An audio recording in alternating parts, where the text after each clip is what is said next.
بریم پاتسته کیمچی. بچه ها اگر برای چاپستیک هم اشتباه میگیرم اصلا به رو خودتون نیاریم. خیلی سرده، مهاجرت داره.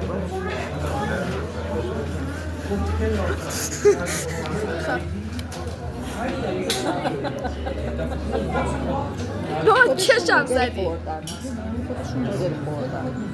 یه دقیقه گفتم که بهی هتل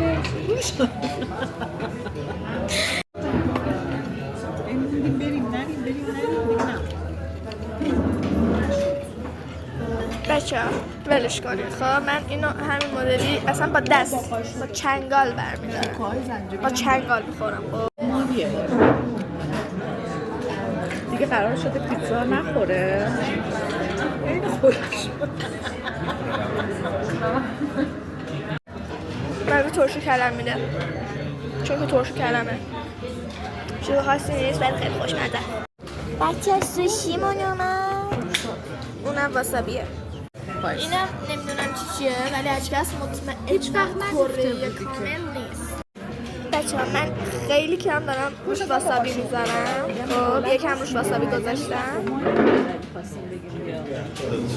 این چسبیده به چاپستیکم. بچه ها بالاخره موفق شدم.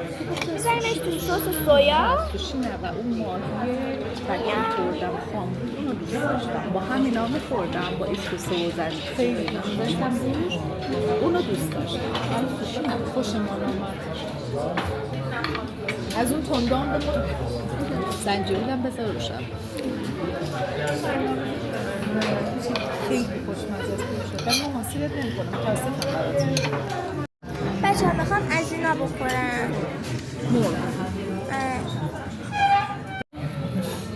داشتش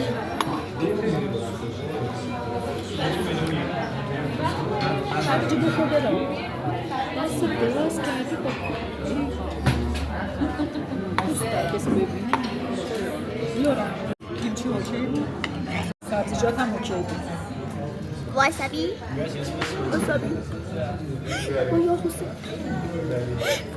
باور میشه فکر می‌کردم خوشم نمیاد.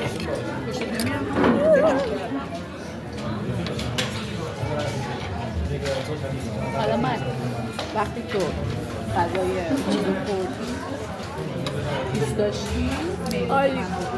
بچه ها کار با چاپستیک هم خیلی خفن شد. خیلی خیلی خیلی